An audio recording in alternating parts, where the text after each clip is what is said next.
Labdien! Mēs turpinām šī gada Latvijas attīstības progresa diskusijas. Kā jau teicu iepriekš, mums šogad ir 4 diskusijas par 4 būtiskām tēmām – enerģētiku, drošību, tiesisku vidi un izglītību. 3 no tām būs ceturtdien, bet šodien mēs tūlīt sāksim diskusiju par enerģētiku. Mums ir klāt, manuprāt, izcils panelis, kur vadīs Juris Pūce. Mums ir klāt Latvenergo prezidents Āris Žīgurs, uzņēmējs Guntars Kokorevičs un enerģētikas politikas pētnieks Reinis Āboltiņš. Tāpat mums ir eksperti auditorijā ļoti zināmi, kā profesors Zeltiņš, Žals Krēsliņš, Ozoliņš, kas ir īpaši visi 3 uz tieši šo enerģētikas paneli. Tā kā es ceru, ka Juris vadīs tā, ka arī būs iespējas mums, kas esam ne galda pirmajā daļā, iespējams uzdot jautājumus pēc tam. Un tāpat es gribu informēt, ka Twitter diskusijā jums būtu labi, ja lietotu hashtagu LVProgress 2015. Un tagad dod vārdu Jurim Pūcam. Paldies, Ojār. Zinot mani, droši vien lielākās bažas ir tajā jautājumā, vai nevis jautājums pietiks diskusijā cilvēkiem zālē, vai pietiks laiks cilvēkiem panelī parunāt, ja reiz man būs dots vārds. Bet es centīšos tomēr šo paneli novadīt iespējami labi. Es pats gatavojoties šim jautājumam, domāju, kaut kā vienmēr jāsāk kaut kāds pirmais vārds ir jāpasaka. Ar ko tad ir īpaši enerģētikas politika 2015. gadā? Un skaidrs, ka tā ir būtisku lēmumu gads. No otras puses, es nevaru atcerēties pēdējā 10 gadē, kad enerģētikas politikā nav bijis būtisku lēmumu gads. Viens vai otrs lēmums patiesībā ir bijis ar diezgan nozīmīgi būtisku ietekmi gan uz enerģētikas sektoru kā tādu, uz Latvijas tautsaimniecību. Arī ir būtisks politisks konsekvences, ģeopolitisks konsekvences, kas ir bijuši arī ar enerģētikas politikas realizāciju. Bet jā, ir daži lēmumi šogad gan sasnieguši to brīdi, kad viņi ir piepildījušies, ko valdība ir pieņēmusi iepriekšējos gados, gan arī ir tādi gadi, kādi lēmumi, kas ir pieņemti tieši šogad un rāda to, kur tad mēs virzīsimies. Kad mēs sākām šo procesu gatavojamies Ekonomistu apvienībā vēl gada sākumā, mēs faktiski iezīmējām tādu dažu jautājumu bloku, kas ir īpaši būtisks enerģētikas sektoram šogad. Skaidrs, ka numur 1 no tādas politiskā asuma, konsekvences un viedokļa ir dabasgāzes tirgus izmaiņas, ieviešana, regulējuma ieviešana šajā jomā, kas jau ir aktīvi visu gadu arī politiski komunicēta, dažās diskusijas. Energoefektivitāte, kur ir milzīgas lielas izmaiņas, gan attiecībā uz normatīvo bāzi sagaidāms, gan arī attiecībā uz to, vai un kā tiks uzsākt jaunā struktūra fonda plānošanas perioda atbalsta programma šajā jomā. Nu, protams, ir bijis tāda lieta, kas faktiski šogad stājas spēkā, kaut lēmumi ir pieņemti agrāk. Proti, elektroenerģijas tirgu ir atvērts mazumtirgus. Līdz galam faktiski mazumtirgus mums ir vaļā no 2007. gada, bet pilnībā tas ir atvērts no šī gada 1. janvāra. Un jautājums, kādas un sekas tas ir atstājis, vai sekas bijis, vai valdība tam ir sekojis līdz un kādas izmaiņas ir bijušas. Vērtējot to, kas ir noticis, es izteikšu savu varbūt sākotnējo viedokli un lūkšu arī klātesošos paneļa ekspertus dot savu redzējumu, vai tās ir tās problēmas, vai tas ir tas redzējums, kāds varētu būt. Man šķiet, ka, ja mēs pastamies, varbūt sākot no vienkāršākā uz sarežģītāko, ja mēs pastamies uz to, kā mums ir veicies ar elektroenerģijas tirgus mazumtirgu, patiesībā es domāju, ka cilvēku gaidas bija daudz smagāks nekā tas beigās izvērtās. Pieņemšanas līmenis ir relatīvi augsts. Jā, joprojām ir kaut kādas neskaidrības, bet tas vienmēr tā ir, kad tiek izmainīti kādi nozīmīgi jautājumi. pavisam šonedēļ, burtiski vakar, šķiet vienā no televīzijas raidījumiem tika ilgstoši apspriests, kā tas tā var būt, ka nav iespējams nodot skaitītāju rādītājs, ja tu esi izvēlējies izlīdzināto maksājumu. Ja? Cilvēki joprojām grib nodot skaitītāju rādītājs, kaut viņam tas nav jādara. Ja? Bet tas ir pierašanas jautājums, un daži pierod 2 mēnešos, daži pierod 9 mēnešos, daži pierod 2 gados. Un tas vienkārši ir process. Ja mēs salīdzinām ar citām centrālās un austruma Eiropas valstīm, kuras visas to procesu pamazītiņām ir darījušas, tad jāsaka, mums patiesībā tā pārēja ir vērtējama kā panākums. Nav mums nozīmīgu svārstību mazumtirgu, vairumtirgus, kaut gan mums šogad ir diezgan tāds svārstības pieredzējis un ir kustības visādas bijušas uz mazumtirgu, kas principiāli nav atsaucies.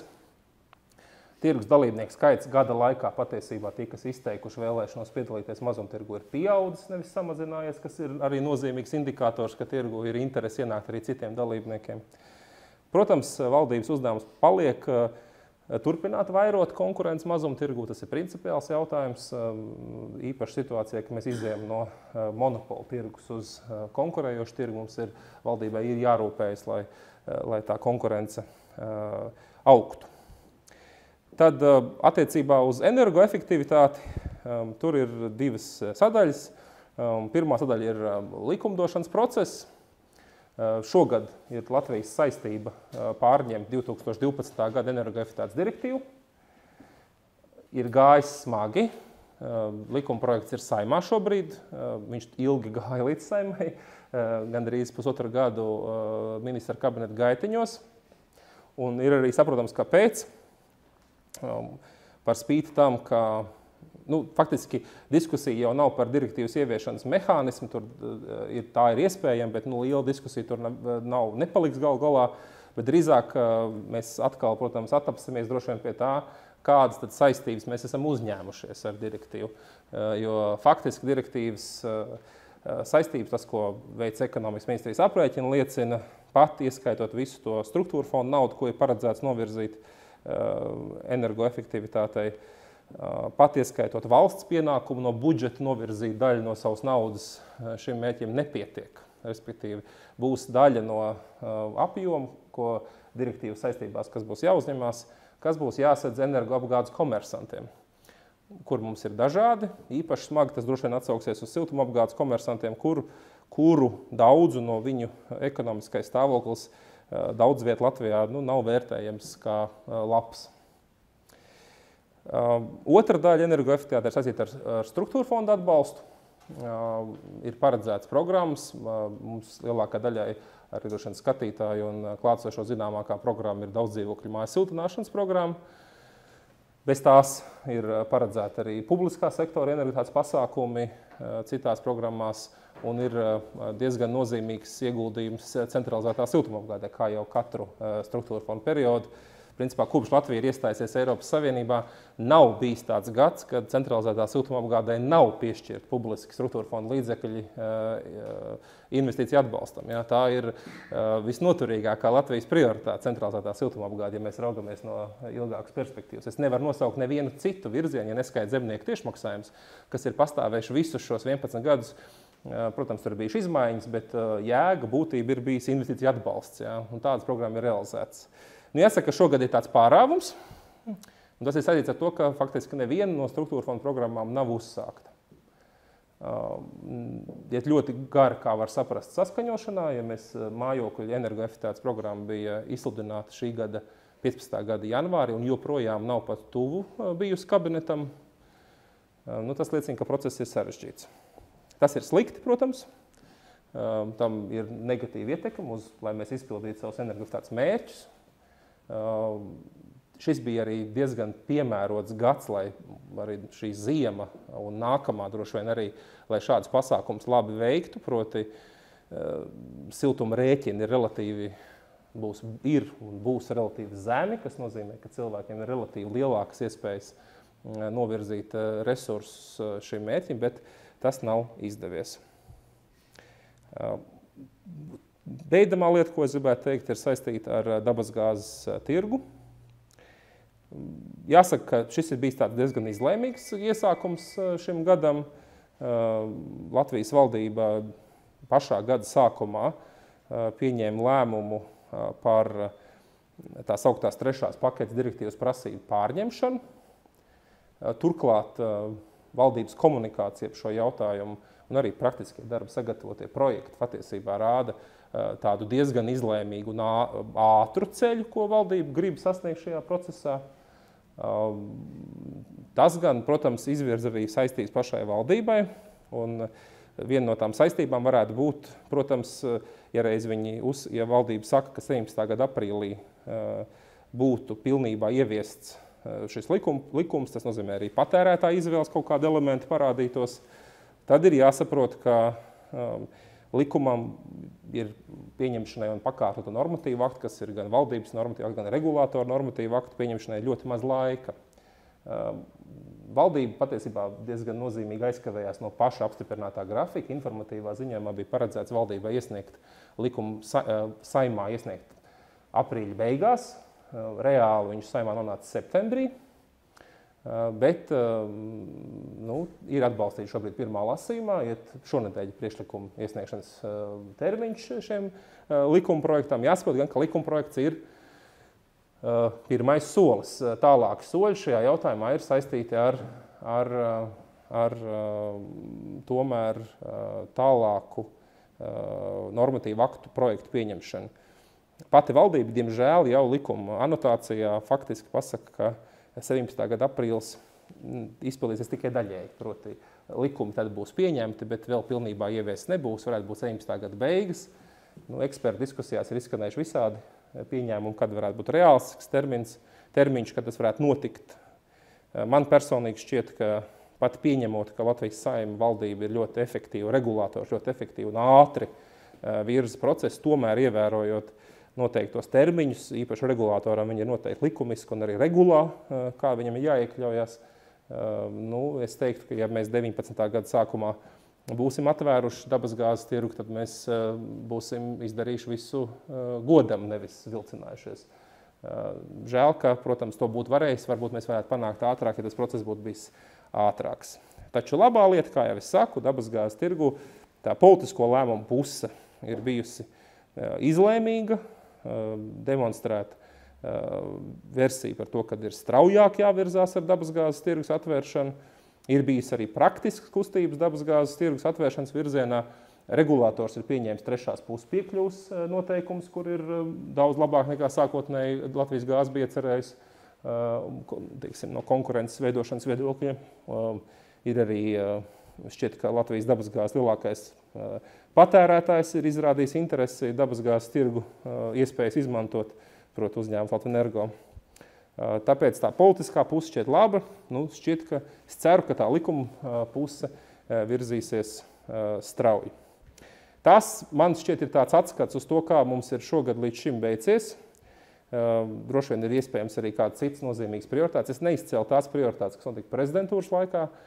Prezidentūras laikā pastāvēja prioritāte nozīmīgi par enerģetikas savienības veidošanu. Tā būs liela ietekme nākotnē, protams, bet no tāda šī brīža īstermiņa Latvijas uzdevuma viedokļu tie ir tā darbi.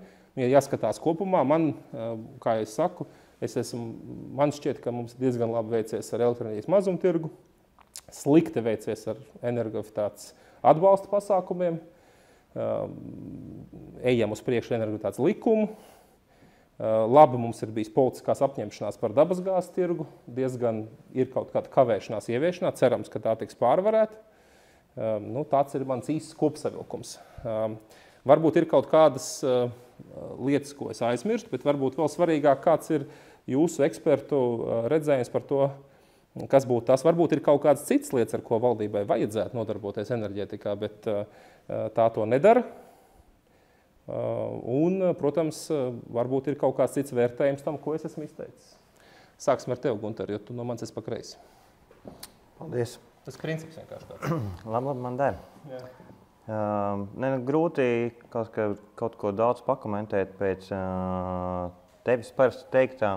Tu esi lakonisks un, kā lai saka, gana garš savos izteikumos, tāpēc, ka viss principā mums ir skaidrs. Es piekrītu šiem kā pamatdarbiem, kas varbūt vai pamatvirzieniem, kas šogad Latvijas enerģētikas tirgu ir arī notikuši. Es domāju, varbūt vēl viens aspekts ir obligātā iepirkuma komponents, šis OIKS, kurš atkal gada garumā ir nedaudz muļļāts, bet mēs esam sapratuši to, ka tās prognozes, kas bija pagājušā gadā izteikts par nākotni, diemžēl ir sliktākas priekš tās kas sabiedrības daļas, kur tas kaut kādā veidā ietekmē, un priekš ekonomikas ministrijas, kur varbūt cerēja uz daudz tādu pozitīvāku pavērsienu, un to, ka šī OIKS, nevis OIKS, bet drīzāk šis fonds, kas ir, ka viņa tērēšana nebūs tik intensīva, kādu viņa tomēr, diemžēl, izrādās, ka būs. Es domāju, ka es varbūt varu nedaudz pakomentēt katru no šīm sadaļām, ko es minēju, jo tieši tādu, kas tu visus galvenos notikumus esi pieminējis. Mani, sākot varbūt ar beigām par gāzes tirgus liberalizāciju, es īsti, man ir sajūta par liberalizāciju runājot, kad mēs ejam uz pasākumu, kura mēs īsti nezinām, ko mēs gribam sasniegt. Mēs darām tāpēc, ka varbūt tas jādara. Bet vai mēs sagaidām no tā kādu efektu, es domāju, ka īsti mēs tikai ceram līdzīgi kā ar OIKS fondu, ja, ka viņš pildīsies tā un netērēsies tā. Ja, manuprāt, šo tirgus atvēršanu varētu būt līdzīgi, jo kamēr vien nav tādas tiešām stabilas sajūtas par to, kas ir alternatīva gāzes piegādēm, mēs kā lai saka, saērcinam savu galveno piegādātāju vai pat vienīgo piegādātāju, nepiedāvājot nekādu alternatīvu. Protams, mēs varam skatīties LNG virzienā un tam līdzīgi, bet man ir šodien vismaz, es domāju, ka neviens arī neņemās spriest par to, kāda varētu būt gāzes cenas tendenti un vai kāds spēs konkurēt ar šo gāzi, ko mēs pašai saņemam no Krievijas, tad man drīzāk liekas, ka nē. Līdz ar to diez vai mēs būsim varbūt sasnieguši to rezultātu, toties varbūt arī diezgan ievērojami pasliktinājuši attiecības. Varbūt nedaudz politikā ielien, bet enerģētika, ņemot vērā, ka enerģētikā tiešām katru gadu notiek kaut kas būtisks, tā ir liela sastāvdaļa no politikas. Man liekas, es būtu drīzāk gājis varbūt citu virzienu, kas vairāk orientēts uz labākas cenas iegūšanu, pretī dodot kaut kādu garāku termiņu gan gāzes krātuves izmantošanai, gan šim nosacīti slēgtajam tirgu. Bet tas ir mans viedoklis, arī apzinos, ka ir kaut kādas politikas, kuras jārealizē, un dažreiz pat varbūt, ja viņām nav tāda dziļāka seguma apakšā. Runājot par energoefektivitātes direktīvu, es domāju, pirmkārt man nedaudz pārsteidz tas temps, kādā mēs virzamies, mēs ļoti lēni uz to ejam. Šis likums, kas pašreizajā brīdī ir taps un ir nonācis jau Saeimā, manuprāt, viņš ir jau pašā saknē tāds, ka mēs visi zinām, ka viņš īsti nefunkcionēs un ka viņš visdrīzāk pat netiks pieņemts tādā redakcijā, kādā tas ir. Manuprāt, mēs tur neesam atbildējuši ne uz vienu jautājumu tādu būtisku, un man tā dziļākā aizdoma ir tāda, ka mēs kā pieņemsim direktīvu, realizēsim un uzliksim par pienākumu kādam to realizēt, un būsim, zināmā mērā iztulkojuši gan Eiropas naudu, gan to pienākumā kontekstā ieguldīto naudu nebūsim sasnieguši rezultātu. Jo pats galvenais, manuprāt, ja ir kāda direktīva no Briseles, kur tev uzliek par pienākumu kaut ko darīt un jebkurā gadījumā kaut ko tajā investēt, manuprāt, ir ļoti svarīgi un būtiski izdarīt to tā, lai tiešām būtu rezultāti. Pašreizajā brīdī es negribu tur iedziļināties, esmu diezgan daudz ar enerģētikas komitejā klausījušies ministrijas viedokli un pozīciju, un tā arī man īsti nav skaidrs, ko mēs tur vēlamies sasniegt. Visdrīzāk, ka to, ko vajadzētu sasniegt, mēs tur pašreiz nesasniedzam. Bet šī direktīva ir ārkārtīgi būtiska, jo viņa patiešām, tu pieminēji to, ka īpaši smagi tas būs siltumapgādes uzņēmumiem. Patiesībā īpaši smagi tas būs cilvēkiem. Jo, kā mēs zinām, ko siltumapgādes uzņēmumi kādam ir spiesti samaksāt, viņi no kaut kurienes saņem. Un viņu klients ir iedzīvotāji un uzņēmumi, kur par šo siltumu maksā.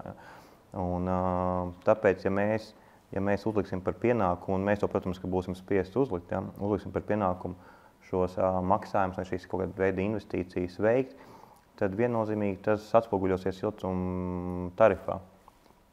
Un tāpēc, es domāju, ļoti svarīgi, ja jau reiz tas pilnīgi noteikti jādara un pilnīgi noteikti atspoguļojās tarifā un gulstās uz iedzīvotāju sabiedrības pleciem, tad es domāju, ka ļoti būtiski šo naudu investēt vai ieguldīt tik precīzi un skaidri un saprotam un efektīvi, ja, lai tiešām mēs no tā iegūtu kaut kādu labumu.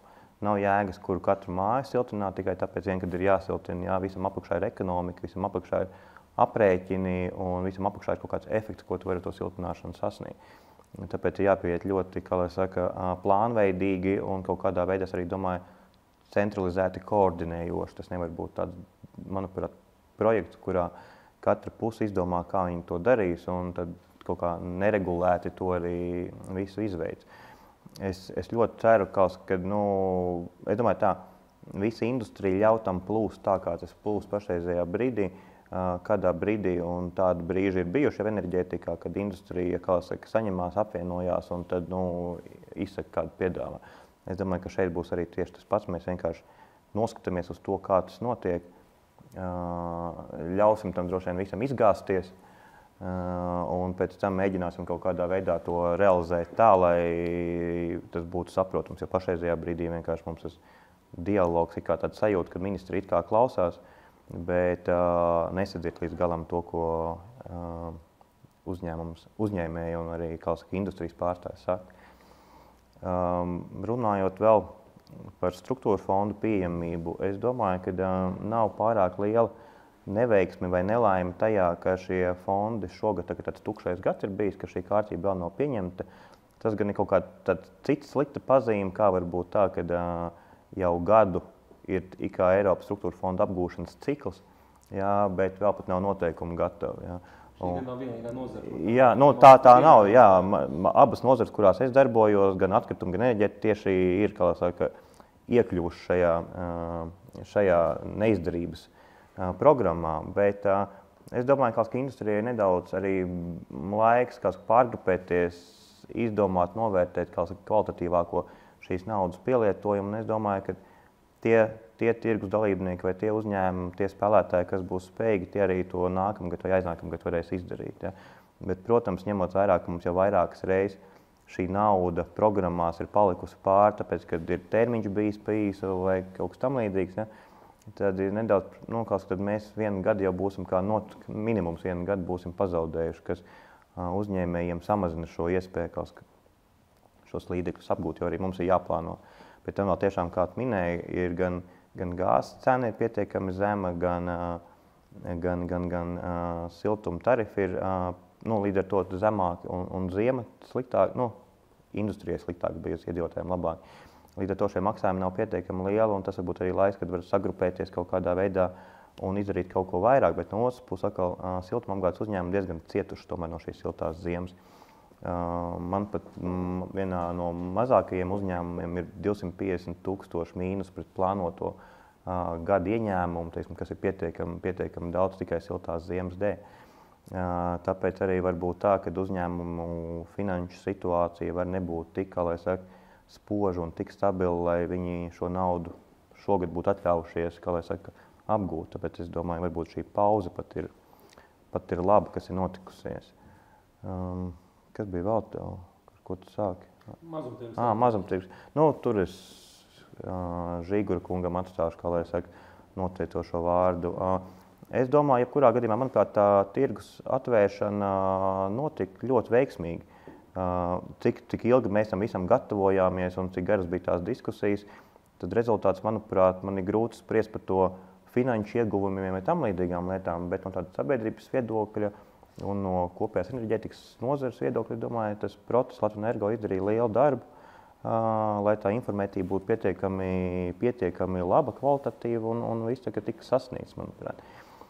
Tā kā, tas īsumā, jā, es domāju, tas īsumā viss. Es varbūt varu pieminēt vēl varbūt notikumus, kas ir kaimiņu zemē, kas šis LNG termināla darbības sākšana, kas gan arī nav viennozīmīgs projekts, jo kopēji gāzes cena šī termināla atvēršanas brīdī palielinājās zinām apstākļu dēļ. Tāpēc, ka par šiem labumiem mēs spriedīsim droši vien vēlāk, bet es domāju, ka šāda termināļa atvēršana ir līdzīgi kā ar kādu lielu, varbūt enerģētikas projektu realizāciju, kuriem dažkārt pat nav tādas kaut kādas skaidras finansiālas seguma. Tas ir vairāk drošības jautājums un, kā lai saka, un diversifikācijas jautājums. Līdzīgi kā mums ir teci, kuri, kā lai saka, kuri ir vairāk drošībai brīžiem, vai brīžiem kalpo vairāk drošībai, nevis ekonomikai. Ja? Tāpēc arī šīs LNG termināls, es domāju, ka tur ekonomikas nav nekādas, ja godīgi, bet, zinām, drošības deva reģionam tā atkal no šī projekta ir nākusi. Es šodien īstenībā nākot uz diskusiju atcerējos, ka es sen esmu pie vispār Kehra kunga saticis, un tad es aizdomājos par enerģētiku, un tad es aizdomājos par to seno pagātni, kad bija doma apvienot Baltijas enerģētikas uzņēmums vai Latvijas un Lietuvas, Latvijas un Igaunijas uzņēmums. Un, manuprāt, varbūt tas arī nebūtu bijis īstais laiks, lai to darītu, bet šodien, kad mēs esam daudz vairāk auguši tādā pareizas korporatīvās pārvaldības kultūrā, kad mēs saprotam, ko nozīmē kaut kāds neatkarīgs menedžments vai padomu un tam līdzīgas lietas. Man liekas, ka tāda Baltijas tirgu konsolidācija dažādos šajos, kā lai saka, segmentos būtu bijusi samērā noderīga un šodien būtu varbūt sasniegusi savu to pareizāko brīdi, kad būtu sākus pa īstam funkcionēt. Pirmkārt, mēs būtu jaudīgāki, mēs būtu varbūt mērķtiecīgāk plānojuši investīcijas, nevis katrs domājot tikai par savu, bet varbūt vairāk veidojot kaut ko kopīgi. Un es domāju, ka šī Baltijas konsolidācija vai Baltijas uzņēmuma konsolidācija būtu bijusi daudz, kā lai saka, tiešām vērtīgāka nekā katram strādāt atsevišķi. Cita lieta, ka mums ir problēmas vienmēr kopā strādāt. Mēs varam rokās sadoties vienreiz 20 gados, bet tas arī ir viss mūsu kopējais sasniegums. Nu, tas kopumā no manas puses par šīm galvenajām enerģētikas lietām, kas bija šajā gadā. Arī man noteikti gribētos teikt, ka 2015. gads iezīmējās ar dažiem pozitīviem notikumiem enerģētikā. Un pirmkārt, te jau pieminētā mazumtirgus atvēršana. Ja mēs paskatāmies uz elektroenerģijas tirgu, tad tā atvēršana ir sākusies tālajā 2007. gadā. Un soli pa solim 8 gadu laikā esam nonākuši līdz tam, kad visi klienti, visi gala patērētāji beidzot elektroenerģiju pērk brīvajā tirgu, vai nu izmantojot Nord Pool spot cenu vai kādu no dažu vai daudzu tirgotāju cenām, kā nu kurā tas valstī ir. Un arī Latvijā no 2015. gada 1. janvāra tirgus ir atvērts. Šobrīd tirgū darbojās tiesa gan daži tirgotāji, kas piegādā elektroenerģiju mājsaimniecībām, taču es noteikti prognozēju, ka nākotnē tirgotāju skaits kļūs būtiski lielāks. Un ja jūs te pieminējāt, Pūces kungs, to, ka klienti ir neapmierināti, ka tie, kas maksā pēc izlīdzinātā maksājuma, nevar nodot skaitītāju rādījumus, tad es teikšu tā, jā, mēs tirgojam elektroenerģiju ar elektrumu zīmolu, tur ir dažādi elektruma produkti mūsu piedāvājumā, un daudzi ir teikuši tā, kad es ieeju elektruma mājaslapā, tā ir tik vienkārša, kad es tur visu saprotu, man ļoti patīk, ir tikai dažas ailītes jāizpild, un es varu samaksāt, izvēlēties produktu un tā tālāk. Protams, šai vienkāršībai nāk arī daži blakus efekti, kurus mēs noteikti arī nākotnē uzlabosim. Nu, lūk, klienti pieprasa, ka viņš tomēr vēlās kaut kādos starpperiodos nodot skaitītāju rādījumus. Ir iespēja izvēlēties tādu produktu, kur jānodot skaitītāju rādījumus katru mēnesi. Bet mēs tiešām esam konstatējuši, ka cilvēkiem ir tādas neregulāras vēlmes, un mēs centīsimies tās lietas pilnīgot. Un runājot par elektrības tirgu, tad šodien jau gandrīz nevienam, vismaz juridiskām personām, cilvēkiem, kuri attīsta savus biznesus, nav jautājumu, kā veidojās elektroenerģijas cena, vai tā vai cita tirgotāja piedāvājums ir labākais. Katrs zina, ja man nepatīk viens tirgotājs, es eju pie nākošā, un visi redz, ka arī gala cenas, patīk tas vai nē, grozās aptuveni ap vienu līmeni, un cenu atšķirība ir vērtējama, ja tā cenu diference ir apmēram 1–2% robežās. Un te nedaudz pārlecot uz gāzes tēmu, man ir absolūta pārliecība, ka gāzes tirgus ir jāatbrīvo, ir jārada iespēja gāzes tirgo ienākt arī citiem tirgotājiem. Un te es minēšu tādu dīvainu piemēru. Latvenergo gadā nopērk apmēram 500 miljonus kubikmetrus dabasgāzes. Tas ir tikpat, cik visi Igaunija nopērk. Un mēs šobrīd esam saņēmuši izdevīgu piedāvājumu, tiesa gan nelielā apjomā no lietuviešu gāzes piegādātājiem, un vēlamies nopirkt no Latvijas gāzes 1 miljonu kubikmetru. Tātad 500 reizes mazāk nekā mēs pērkam no viņiem. Un notiek ļoti intensīva darbība, lai nekādā gadījumā nepieļautu šo iespēju nopirkt. Jautājums, ja jau esošais pārdevējs jūtas tik stiprs un tik unikāls, un viņa cena ir tik zema un pievilcīga, kāpēc tad jābaidās atļaut nopirkt no cita tirgotāja? Acīm redzot, tā gluži tas nav, ka šī vienīgā piegādātāja iespēja ir pati tā labākā. Tikko ir tirgus, tikko ir vairāki piedāvātāji, tad mēs redzam īsto to konkurences cenu līmeni un kļūst skaidra tā situācija. Laikam tā, iesākumā. Jā. Reini? Jā, jāsaka, piekrīt visam līdz šim pareizi teiktajam. Bet, protams, es netaisīšu baigo lekciju, bet pāris slaidiem iziešu cauri. Šie ir daži faktori, kas vispār ietekmē to, par ko mēs te runājam. Un, diezgan daudz patiesībā faktori, nevis daži. Un, uz beigām varbūt tādi mazāk tvērami, bet vara, ietekme, kontrole, vide, ilgtspēja. Tās visas lietas, tas jau ir savstarpēji saistīts. Gribam mēs to vai negribam. Protams, apakšā ir dzelži, kā mēs to zinām, un tas, ko mēs varam sadedzināt vai noķert, vai tas būtu tur vējš, ko mēs varam noķert, vai gāze, vai koksne, vai vēl kaut kas, ko mēs varam sadedzināt. Bet es varbūt pakavēšos pie viena attēla. Tas ir Eiropas komisijas piedāvājums par Eiropas enerģētikas savienību, tām 5 dimensijām, kur tiek runāts par dažādām svarīgām lietām. Tā skaitā Latvijai svarīgām lietām - enerģētiskā drošība, solidaritāte, uzticēšanās. Šis te virziens Eiropas komisijas skatījumā nav nejauši izvēlēts un arī nav nejauši, pirmais, jo skaidrs ir tas, ka ir svarīgi ne tikai tas, kādas resursus mēs varam iztērēt enerģijas radīšanai, vai tas būtu siltums vai elektroenerģija, bet arī no kurienes mēs pērkam, par kādu cenu mēs pērkam, kādas tās mūsu izvēles iespējas, kādas vispār iespējas kādu sarunāties par to, uz cik ilgu laiku vai cik ilgā laikā mēs varam nopirkt, vai mums ir obligāti jānopērk un uz kādiem nosacījumiem. Kas mums tajā enerģijas portfelī tur ir? Kas tur Žigura kungam ir tajā portfelī, tas arī tur ir. Viņš atnāca vai ne, un viņš strādā ar to, kas viņam ir. Enerģētika nav tā nozara, ko mēs zinām, kur šodien iegulda un rītdien ir atdeve. Tur tomēr tas atdeves termiņš ir un Guntars arī ļoti labi zina, ko nozīmē, investēt enerģētikā. Tas nav vienas dienas atdeves jautājums. Līdz ar to tur jāskatās ilgspējīgās kategorijās gan no dzelžu viedokļa, gan no energoresursu viedokļa, gan no biznesa viedokļa neapšaubām. Enerģētiskā drošība, protams, dabūt tik enerģijas tad, kad vajag un tur, kur vajag, un par cenu, ko mēs varam atļauties samaksāt, vai uzskatām, ka varam atļauties samaksāt. Un viss pārējais faktiski šeit izriet ir pakārtots kaut kādā ziņā no enerģētiskās drošības, solidaritātes un uzticēšanās jautājumiem. Pilnībā integrēts Eiropas enerģijas tirgus, vienalga, vai mēs runājam par elektroenerģiju vai par dabasgāzi. Un šī evolūcija kopš 90. gadu vidus ir bijusi nepārprotama Eiropā. Mēs vēl tajā laikā, pirms tiem 20 vairāk gadiem, sapņojām, filosofējām, būsim mēs tur Eiropas Savienībā vai nebūsim, bet pie enerģijas regulējuma tajā brīdī strādāja, tajā brīdī tika rakstīts gāzes direktīvas priekšlikums. Un tieši tas faktiski kalpoja par to pamatu arī, starp citu, Latvijas gāzes privatizācijas gadījumā.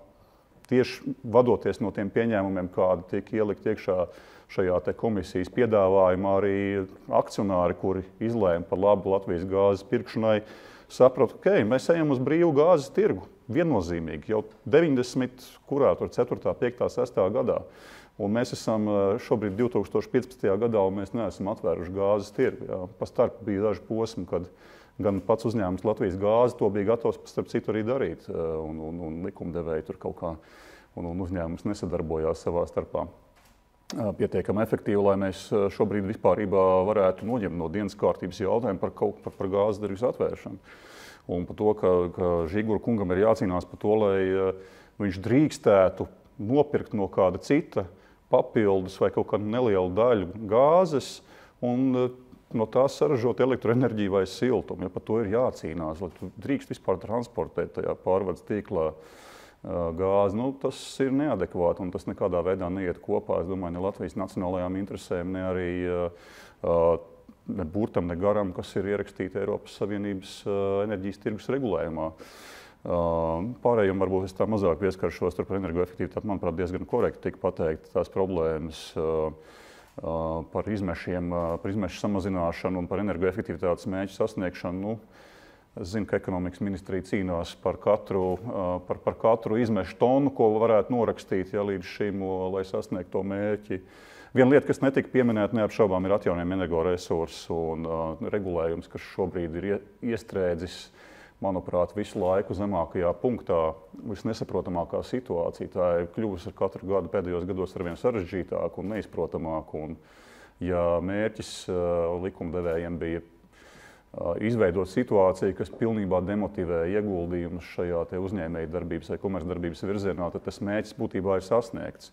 Dīvainos veidos, protams, bet tas ir sasniegts. Un tādā ziņā es esmu liels optimists, jo ir vieta, no kurienes var sākt un iet uz priekšu pilnīgi, ja vēlaties no nulles. Ja, un, manuprāt, šeit nav jānožēlo iepriekšējie lēmumi, vienkārši ir beidzot jāiezīmē, kāda būs nākamie lēmumi. Bet par to gāzes tirgu, kas, manuprāt, ir vēl par elektrības tirgu viens attēls, ja, kas varbūt ilustrē to, ko kungi jau te runāja.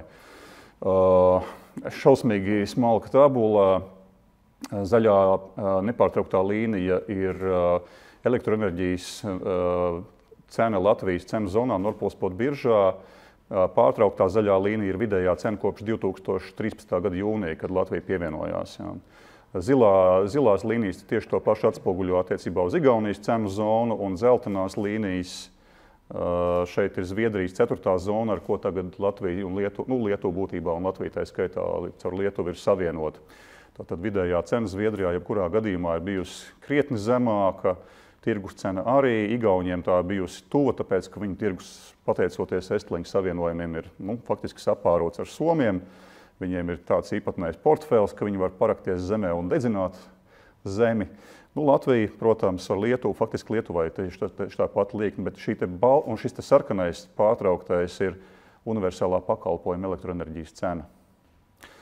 Baltais pārtrauktais ir 12 mēnešu vidējā elektroenerģijas cena. Mēs redzam, sākumā tā turējās diezgan lineāra, bet kopš apmēram 14. gada rudens tā sāk piedzīvot tad normālu tādu stabilu lejupēju ar nelielu pakāpienu šī gada oktobrī, kad bija augstas, maksimums stundas elektroenerģijas cenas, un Žigura kungs neļaus man samaloties, teica, tur bija zināms darbības ierobežojumi. Bet, faktiski, skatoties šajā attēlā, es neredzu, godīgi sakot, nevienu iemeslu, kādēļ kādam būtu jāizvēlās kāda cita cena, neskaitot tirgus cenu, jo tirgus cena ir labākā cena, protams, ērtības apkalpošanā un tam līdzīgi, bet es pats personīgi varu atkārtot to, ko es esmu teicis. Es maksāju, man ir viedais skaitītājs, paldies sadales tīklam, un man ir tirgus cenai piesaistīts tirgotāju piedāvājums, kas nozīmē, ka es varu ļoti eleganti sekot līdzi tam, kas notiek ar elektroenerģijas patēriņu. Man gribas piebilst, ka tā biržas cenu krišanās šobrīd reflektējās elektroenerģijas cenu kritumā mājsaimniecībām, ko visi tirgotāji no 2016. gada piedāvā mājsaimniecībām. Jā, tieši tā. Es esmu tādā ziņā pilnīgi pārliecināts, ka tā lieta aizies, un es ceru, ka daudz vairāk mājsaimniecības tieši sapratīs, ka brīvais tirgus elektroenerģijai pat salīdzinoši tik mazā tirgū kā Latvija ir tas virziens, kurā ir jāskatās un jāiet. Par gāzi, par gāzi skaidrs.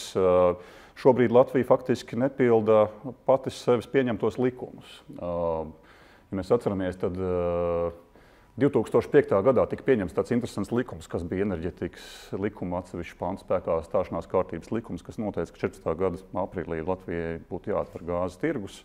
Tas bija zināms, manuprāt, visiem tirgus dalībniekiem ir jābūt akurāti ļoti paviršam, lai nepamanītu šādu likuma eksistēšanu. Un, šobrīd arī ir tas paradoks tāds, ka mēs nevarot vaļā tirgu, nepildam pat tās saistības, kuras likumdevējs ir pieņēmis 14. gadā, izdarot grozījumus enerģētikas likumā un nosakot, ka beidzoties izolēt tirgus situācijai, gāzes regulā paredzētā atkāpe, kas ir piešķirama, lai nodrošinātu to, ka vienīgais gāzes tirgotājs un piegādātājs noteiktā teritorijā pilda savus pienākumus un apgādā patērētājus. Šī atkāpe automātiski beidzas, tas ir citāts no direktīvas, un vienkārši tirgus būtu jāatver. Un tai enerģētikas likumā šobrīd ar melnu uz baltu tā rakstīts, ka lietotājiem tiesības izvēlēties gāzi un pārējais noteikumos 32. punktā ir skaidri un gaiši ierakstīts. Pēc ilgām debatēm 14. gada martā tika ierakstīts, ka tirgu atveram 17. gada aprīlī, ja vien neiestājas divi apstākļi ātrāk. Proti dominējošā piegādātāja daļa nesamazinās zem 75%. Gudīgi sakot, es neticu, ka tas varētu notikt kaut kādā pārskatāmā nākotnē. Es domāju, ka Latvijas gāzei kā tirgotājiem vai vienalga kādam citam, Latvijas gāzei kā tirgotājiem šeit ir laba nākotne, ja viņi paši piestrādās šobrīd pie tirgus daļas saglabāšanas. Un otrs nosacījums bija, ja vien nebeidz šī izolētība.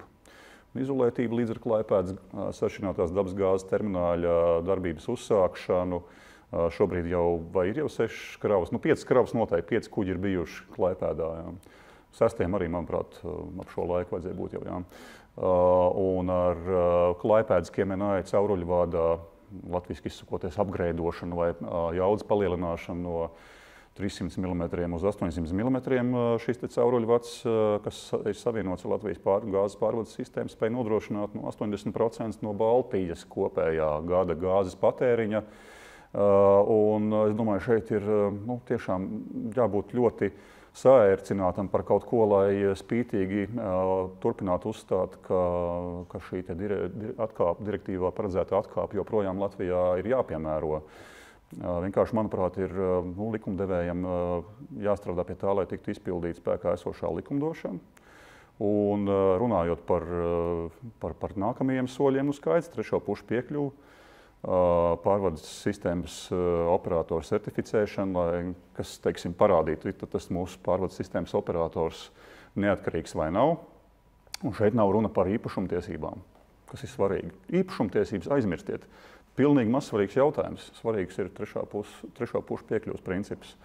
Un faktiski parasti mēs sakām pārvades nodalīšanu no pārējiem komercdarbības virzieniem. Patiesība jau ir tāda, ka jārunā jau par tirdzniecības nodalīšanu no pārējiem komercdarbības virzieniem, jo pārējie direktīva jau pieļauj arī 3 pārējos sistēmas operators vienā sistēmas operatorā veidot. Tā kā tur ir tādi jautājumi, bet tā filozofija mums jāatcerās ir tāda, un to varbūt es beigšu, ir jāstiprina patērētāju tiesības un izmantot brīvā tirgus priekšrocības enerģijas sektorā. Jā.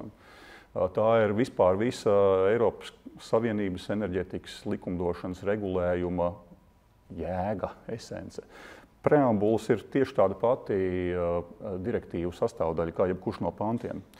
Un preambulās ļoti labi ir ierakstīts iekšā, kāda šo direktīvu jēga un būtība ir, kāds ir tas direktīvas gars, ne tikai burts. Un, manuprāt, tur diezgan nepārprotami parakstīts. Centrā ir patērētāja tiesības un iespējas, un viss pārējais izriet. Un tirgotāji, lai arī varbūt nelabprāt bieži vien pārsvarā tomēr saprot, ka tas ir tas virziens, kurā ir jāstrādā un piemērojas tirgus apstākļiem. Un es nešaubos, ka arī Latvijas gāze ir pietiekami labi saprot Eiropas Savienības enerģētikas sektora tiesisko regulējumu un to būtību un jēgu. Un darbojas un plāno to savu darbību nākotnē atvērtā gāzes tirgū. Par to man nav ne mazāko šaubu, bet tas būtu ārkārtīgi neparasti, un es būtu ļoti izbrīnīts, ja Latvijas gāze šādās kategorijās nedomātu. Manuprāt, šeit ir visas iespējas un vienkārši jāiet uz priekšu. Man gribētu salīdzināt divas lietas. Ja mēs tādā lielā līmenī, augstā līmenī paskatāmies elektroapgādi Baltijā, tad Baltija no Eiropas Savienības valstīm atrodas elektroapgādes ziņā, drošības ziņā ļoti labā pozīcijā. Ir pašiem sava ģenerācija, ir ļoti jaudīgi savienojumi ar Krieviju, ar Baltkrieviju, un ir ļoti jaudīgi savienojumi ar Skandināviju, un tūliņ pabeigs vēl Zviedrijas, Polijas savienojums. Tātad mēs no visām pusēm esam savienoti un pašiem ar savu ģenerāciju. Īstenībā tā situācija ir ļoti laba. Pretstatā, ja mēs salīdzinātu, pieņemsim, vājās saites starp Spāniju un Franciju, kur debatē un joprojām Eiropas Savienības direktīvas ir pastiprināt tās saites līdz 10% realizācijas līmenim, ja? Tad mēs šobrīd esam varoši uz visām pusēm, gan saņemt, gan piegādāt un tā tālāk. Ja mēs paskatāmies uz gāzi, tad man nāk prātā tāds zīmīgs notikums 2013. gadā, kad Eiropas Savienības dalību valstu pārstāvis saicināja toreizējais enerģētikas komisārs Ginters Otingers, un Eiropas komisija bija saskaitījusi Eiropas Savienības valstu gāzes bilanci ar tādu domu, ka tajā brīdī kļuva ļoti ass Ukrainas-Krievijas konflikts. Faktiski gāzes tranzīts ar Ukrainu tika pārtraukts, un Eiropas Savienība jau to gadu maijā kalkulēja, kā tad varēs nākošā ziemā Eiropa iztikt un Eiropas valstis bez Krievijas piegādēm caur Ukrainas gāzes vadu. Un tā bilance nemaz nebija tik priecīga. Un faktiski bija doma tāda, ka jārunā ar Rietumu Eiropas valstīm, kurām ir piegādes no Norvēģijas, Itālijai no Alžīrijas, Nīderlandē ir iekonservēta urbumi Ziemeļjūrā un tā tālāk, lai tomēr Eiropas Savienības gāzes bilances savāktu, tā skaitā tajās valstīs, kuras skar tas Ukrainas vads. Tā ir Čehija, Slovākija, Slovēnija, Austrija un tā tālāk, jo skaidrs, ja no austrumu puses gāze nenāk, tad rietumu pusē kaut kādā veidā ar to bilanci ir jādalās. Ziemā nevar radīt Eiropas Savienībā humanitāro krīzi, tāpēc, ka vesela virkne valstu vai pilsētu paliek bez apkures un tur cilvēku salst. Mēs redzam, kā Eiropas Savienība šobrīd neveiksmīgi risina bēgļu jautājumu, kas arī īstenībā izsauc humanitāro krīzi.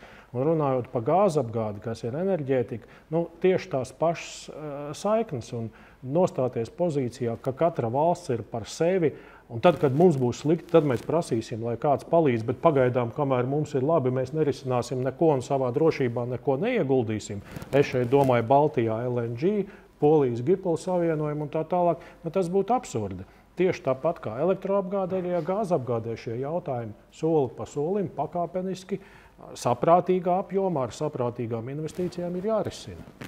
Jums mēs lēmām gar tuvojamies tai daļai, ka mums ir jādod iespēja arī dalībniekiem zālē izteikt savu viedokli, domas, komentārus, bet man ir tāds provokatīvs jautājums šajā kontekstā.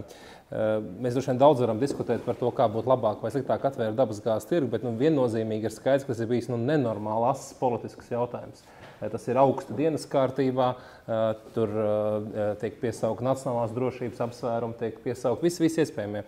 Un novērojam tādu tā kā ļoti sāsinātu uztveru ap šo jautājumu. Gan arī no enerģētikas politikas ekspertu viedokļa, tautsēmniecības ekspertu, sociālās politikas, dažādi ekspertu viedokļi. Bet, ja mēs paskatāmies, kā mums ir sekmējies ar dabasgāzes patēriņu Latvijā, tad pēdējie 10 gadi mēs novērojam mērķtiecīgu dabasgāzes patēriņu samazināšanos, turklāt samazināšanos strauju, nevis lēnu. Mēs esam faktiski 10 gadu laikā dabasgāzes patēriņš ir sarucis 2 reizes Latvijā, kas, es nedomāju, ka ir cita valsts Eiropā, kas vispār var būt tuvu tam rādītājiem. Jā. 2 reizes ir samazinājies. Mēs varam daudz pārmest Latvijas valdībai par politikas trūkumu. Te bija iepriekšēja diskusija, kur teica, ka Latvijā vispār nav ekonomikas politikas.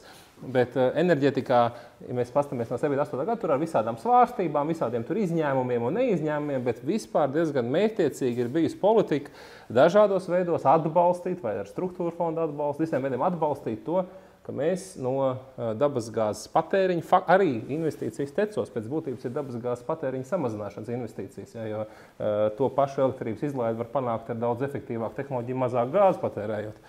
Bet tas, kas, ja mēs paskatāmies kopumā, dabasgāze ir sarukusi, un es esmu gatavs, ja nenotiek kādi dieva brīnumi, likt galvu ķīlā, ka dabasgāzes patēriņš Latvijā turpinās sarukt. Latvijas gāzei, kā uzņēmumam, kas šajā tirgu strādā, patiesībā būtu šis brīdis, ka viņiem būtu, ņemot vērā, ka viņi droši vien turpinās vadīt gāzes apgāde, būtu jānodarbojas ar velns viņi zina, ko tikai, lai noturētu to patēriņu un veicinātu viņu. Jo problēma jau nav dabasgāzes piegādē. Problēmā, ko darīt ar visiem tiem vadiem, kur ir jāamortizē, visām tām trubām, kas ir sabūvētas, kur ir jāamortizē, bet gāzes patēriņa nav. Vai viņš ir 2 reizes mazāks un visdrīzāk kritīs. Latvijas valdība ir apņēmusies struktūra fondu plānošanas periodā turpināt atļaut siltumapgādes uzņēmumiem, nevis atļaut, bet pēc veicināt, lai siltumapgādes uzņēmumi investē atjaunojamās enerģijas avotos, aizstājot galvenokārt. Mums ir, protams, daži gadījumi, kad ir vēl palikuši tur akmeņogļu katlu un daži pavisam maz tur mazotu katlu, bet ir izņēmumi. Principā mēs runājam par dabasgāzes katlu aizstāšanu ar šķeldes katliem absolūtā vairumā gadījumu. Šis samazināšanas tendence turpināsies. Kāpēc mēs vispār Latvijā par šo jautājumu tik ļoti uztraucamies? Varbūt mums ir jāpieņem stratēģija kā Somijā 2020. gadā bez dabasgāzes, un trešā pakete pazudīs pat no sevis, un Latvijas gāze varēs amortizēt savus dzelžus pātrinātā tempā. Es gribētu tomēr iebilst, ka tik ātri tas nenotiks. Un primāro energoresursu bilancē dabasgāze noteikti krietnu laiku saglabās tomēr nozīmīgas pozīcijas. Ja mēs paskatāmies uz šeit jau iepriekš pieminētiem kaut vai TEC 1, TEC 2 Rīgas teciem, tad pat labam 2015. gada otrajā pusē ir tāda situācija, ka Daugavā ir ļoti zema pietece, un ja agrākos gadus Latvenergo pusi no ģenerācijas ģenerēja Daugavas hidrostacijās un pusi tecos, tad šobrīd ir tāda situācija, ka kopš vasaras vidus, faktiski iepriekšējos gados, daudz apšaubītie teci strādā uz pilnu jaudu. Būs tās trubas uz to Zviedriju, uz to Igauniju, uz to Poliju. Strādā ar pilnu jaudu, nodrošinot Baltijā elektroenerģijas piegādi, pie tam strādā ar konkurētspējīgu cenu. Tā izstrāde ir konkurētspējīga. Un šie notikumi 2015. mazūdens gadā ir pilnīgi skaidrs security of supply vai drošības izlēmīgs paraugs, kuru mēs redzam, ka tie lēmumi būvēt tecus ir bijuši pareizi izsvērti. Un faktiski mūsu TEC 2 cenu līmenis ļoti bieži ir tas cenu līmenis, kāds ir gan Lietuvā, gan Latvijā pēdējos mēnešos elektroenerģijas tirgu iespējams. Ja nebūtu šo moderno ietaišu, tad, acīm redzot, elektroenerģija ražotu novecojušie Lietuvas teci, kur pašizmaksa ir vismaz pusotreiz augstāka. Tā kā es prognozēju, ka šie drošības aspekti, ka katrai nacionālajai valstī ir tomēr savu enerģētiku zināmā mērā jāuztur dzīvotspējīgā līmenī, tie būs nozīmīgi arī turpmākos gadus, un gāzapgāde pilnībā jau nevarētu izzust. Es domāju, viennozīmīgi. Mums parasti ir tendence no viena grāvja otrā iet un atteikties no gāzes vai tādu pa mērķi uzlikt atteikšanos no gāzes. Es domāju, tā būtu ļoti tuvredzīga politika, jo mēs tādā veidā atkal jau sašaurinātu šo potenciālo resursu izmantošanas iespējas. Un pirmkārt mums jāapzinās, ka tomēr gāze ir viens no lētākajiem resursiem un videi draudzīgākiem. Jā, tehnoloģijas, pats galvenais arī vēl tehnoloģijas ir vislētākās tieši gāzes kurināšanai. Un jāsaprot, ka ja mēs iet uz tādu politiku, tad visdrīzāk mums jābūt krietni turīgākai valstī, jo, kā mēs ļoti labi zinām, tad dzīvot zaļi vai dzīvot, kā lai saka, tur tā īpaši trendīgi, kā ir, jā, tas vienmēr ir daudz dārgāk nekā dzīvot racionāli domājot. Jā. Tāpēc es domāju, ka vienmēr ir labi, kad ir izvēle gan starp piegādātājiem, gan starp šiem resursiem primārajiem. Ja. Un es domāju, ka gāzei ir un būs pietiekami būtiska loma Latvijas enerģētikā. Respektīvi, primāro resursu mikslis ir tas, kas gan gāze, gan koksne, gan elektroenerģija, citi resursi ir svarīgi, lai neviens nedominētu tirgu. Tikko kāds no tiem sāk dominēt, tas sāk uzspiest savus nosacījumus.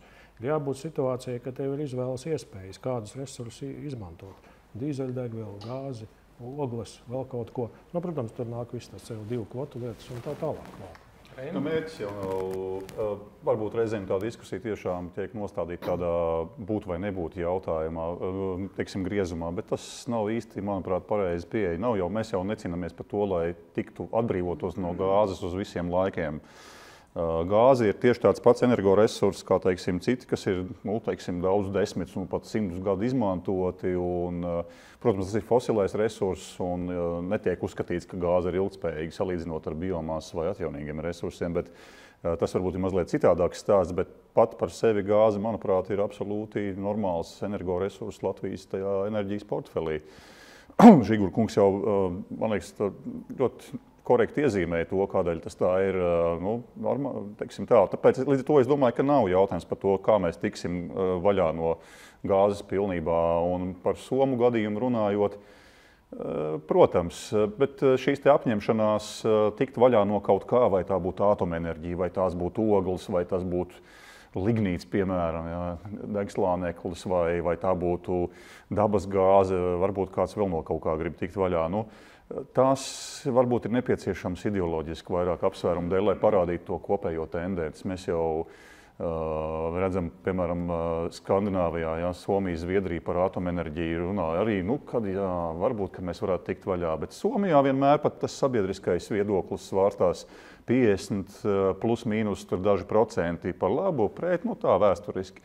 Zviedri ļoti pragmatiski lēmumu pieņēma parlamentā. Viņi arī bija domājuši, ka viņi atteiksies līdz 20 gadam, ja ne līdz 20, tad 25 gadam no atomenerģijas, bet objektīvi paraugoties. Un viņi pat to varbūt varētu darīt, tāpēc, ka viņiem HESOs var akumulēt ļoti daudz elektroenerģijas. Viena maza pašvaldība ar savā teritorijā esošu HESu kaut kur Norlandē var apgādāt pusi Zviedrijas. Ja? Nepārspīlējot, un vēl Somija arī paķert klāt. Bet viņi pieņēma lēmumu, ka viņi varbūt nebūvēs jauns, bet viņi ļaus tām stacijām strādāt tik, cik tas dzīves cikls ir normālais, kas nozīmē daudz pragmatiskāku pieeju. Vācija arī ir teiksim, iezīmējusi kaut kādas virzienas kā viens no lielākiem enerģijas tirgiem Eiropas Savienībā. Arī daudz pretrunu, ko tur atbalstīt, ko neatbalstīt. Fosili mēs būsim nākotnē vai nebūsim. Bet viņi strādā visos virzienos. Nav tā, ka viņi uzreiz aizklepēti iet pilnīgi visi. Jā. Faktiski jau tirgus ir tas, kurš diktē tos nosacījumus. Es atvainojos, pat vienkārši elektrības cena arī diktē to, kas var strādāt tajā brīdī vai nē. Ja tirgus cena ir nenormāli zema un Zviedri palaiž HESOs vaļā ūdeni, tad Žīgurs ar savu gāzi var stāvēt pie ratiem un gaidīt, ka tā vienkārši nav konkurētspējīgs, tās nav salīdzināmas cenas. Līdz ar to tas tirgus ir ļoti svarīgs. Gāzei mazliet citādāk, protams, tas ir, bet kāpēc no otras puses kādam esošajam tirgotājam, kuram ir monopola situācija šobrīd, uztraukties par to, ka tirgus tiek atvērts, ja tā cita gāze būs dārgāka, tad jau kur ir vispār problēmas, nav nekādas, tad varam vaļā un tad tirgus parādīs, kur tas notiek. Un beidzot, bet tāpēc nebūtu ne mazāk svarīgi, jāatcerās, ka tirgus ne jau vienmēr strādā par labu patērētājiem. Tirgus tikpat labi var strādāt par labu arī ražotājiem, un tā tirgus cena dažādu notikumu ietekmē var iet uz augšu. Un ja pēkšņi tā globālā konjunktūra ir tāda, ka gāzes cena sāk kāpt tai pašai sašķirinātai dabas gāzei, tad arī nav šaubu, ka tirgotājs, kurš tirgo pa cauruļvadiem, pavilks uz augšu šo cenu, lai gūtu lielāku peļņu. Tirgus spožums un posts. Klātesošiem ekspertiem ir klātesošiem diskusijas dalībniekiem varbūt ir kaut kādas piebildes, komentāri, jautājumi. Viedoklis nav tā, ka mēs esam formātā, kur mēs uzdodam jautājumus, bet šodien esam formātā, kur mēs sarunājamies. Šis ir tas brīdis, kad var kaut ko gan paprasīt, gan arī ieteikt. Jā, vajag iedot tikai mikrofonu, citādāk, lai dzird. Nē, ierakstīt tikai slikti dzirdēs. Labāk, kad runāt mikrofonā, jā. Pirmkārt, man gribās pateikt, strādā mikrofons, jā? Pateikt lielu paldies ekonomistu apvienībai 2010 par šo ļoti vērtīgo diskusiju. Bet man ir divi tādi jautājumi, ko es nepiekrītu. Pirmais jautājums, nesaukšu vārdā, kas to teica, bet pirmais jautājums tā, ka pateica, ka valdība it kā nezina, ko viņa grib iegūt ar gāzes tirgus atvēršanu. Tā tas nav, jo valdība grib pilnīgi skaidrs. Konkurētspēju, brīvo tirgu, neatkarību un tā tālāk. Tā šie jautājumi, ko dod brīvais tirgus gāzē, tas ir no valdības viedokļa pilnīgi skaidrs. Otrs jautājums, kam es nepiekrītu, bija pateikts, ka īpašam nav nekāda nozīme. Mīļie kolēģi, īpašums ir galvenais. Īpašums pat veido sociālo formāciju, gan sociālismu, gan kapitālismu. Tad no svara ir īpašums tieši. Kāpēc es to saku? Tāpēc, ka 96. gadā es vadīju doktoram Dāvim disertāciju doktora. Un pamatā bija Latvijas gāzes privatizācijas noteikumi. Es vakar biju lauka mājā un skatījos tā biezo grāmatu. Tur bija parādīts, ka no Latvijas gāzes privatizācija ir ideāls gadījums, un daudzus gadus mēs par to runājam, ka tas ir brīnišķīgi. Ok, tāds laikam arī bija. Bet par to pašu īpašumu, tad man, piemēram, par tirgus atvēršanu nav nekādu šaubu. Likumi būs, viss būs. Bet problēma ir tas, kas notiks, kad beigsies šis privatizācijas līgums. Mums jau tagad, piemēram, rītā avīzē bija raksts par to, ka nopirks ārzemnieki Inčukalnu staciju. Otrs, jau kur jau presē, tas parādās jau dažādi minējumi. Tad pirmais ir ļoti skaidri jābūt zināt, ko tad mēs gribam tālāk privatizēt. Vai mēs šo līgumu turpinām, vai pērkam, vai nepērkam. Kas notiek tālāk, jo ceru, kā tik svarīgi ir. Starp citu par to LNG. Es pat biju te Baltijas valstu jūras apspriedē un ļoti esmu uzstājos tieši Somiju. Viņi, piemēram, Somijas eksperti pilnībā nepiekrīt valdības lēmumiem. Viņi uzskata, ka valdības lēmumi pilnīgi nepareizi ir un ka viss ir nepareizi. Un uz jautājumu tātad par attiecībā par LNG bija tāds jautājums, ka jābūvē ir atsevišķi termināli gan Somijā, gan Igaunijā, gan Latvijā papildus. Un šajā tieši diskusijā uzmanības centrā bija mūsu Inčukalnu pazemes krātuve.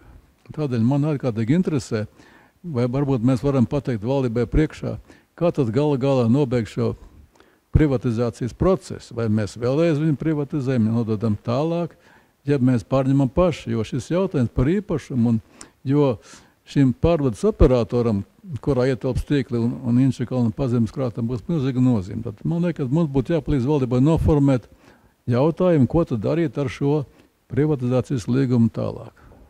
Paldies. Vai ir vēl kādi, varbūt komentāri no zāles, ja blakus mikrofons, jā? Vienu uzreiz, jā. Paldies par iespēju arī piedalīties šajā diskusijā. Par gāzi, es domāju, te ļoti daudz tik runāts, bet es vismaz ticu, kad veselais saprāts atrisinās visas šīs te problēmas un gāze arī paliks tirgu un šis brīvais gāzes tirgus tiks atvērts un viss būs kārtībā. Bet man principā satrauc varbūt tādi divi citi jautājumi. Viens ir jautājums, kas tomēr ir saistīts ar šo te energoefektivitāti un Eiropas Savienības direktīvu energoefektivitātes. Jo praktiski šis jautājums ir, Kokarevičs kungs neļaus man samelot, ir vairāk kā skatīts arī ekonomikas ministrijā, Tautsaimniecības padomes sēdē un šīs te komitejas arī enerģētikas komisijā. Un pašlaik tad arī divās pēdējās Tautsaimniecības padomes sēdē šo jautājumu skatīju un faktiski jāsaka tā, ka pat arī Tautsaimniecības padomes locekļiem īsti galā nav skaidrs, kas tad tālāk būs ar šo te energoefektivitātes direktīvas ieviešanu. Kā šeit izskanēja tas, ka ir jau tātad likumdošanas kaut kādā fāzē, kaut kāds likums būs par šo energoefektivitāti, bet tātad viņš principā neapmierina, jau šajā stādijā viņš neapmierina. Un kā tad tas būs tālāk, bet manuprāt ir traģiskākais tas, kad, kā es saprotu, kad samērā lielas soda naudas būs jāmaksā, ja mēs šo direktīvu neieviesīsim, tas ir viens. Bet kā Spiridonov kungs izteicās, ka soda naudas tas ir galīgais sīkums salīdzinājumā ar to, ja mēs neieviesīsim šo energoefektivitātes direktīvu, tad mēs būsim, mums nebūs pieeja Eiropas, šiem te fondiem, Eiropas naudām, kas man liekas priekš Latvijas tautsaimniecības kopumā ir vēl tāds nopietnāks jautājums.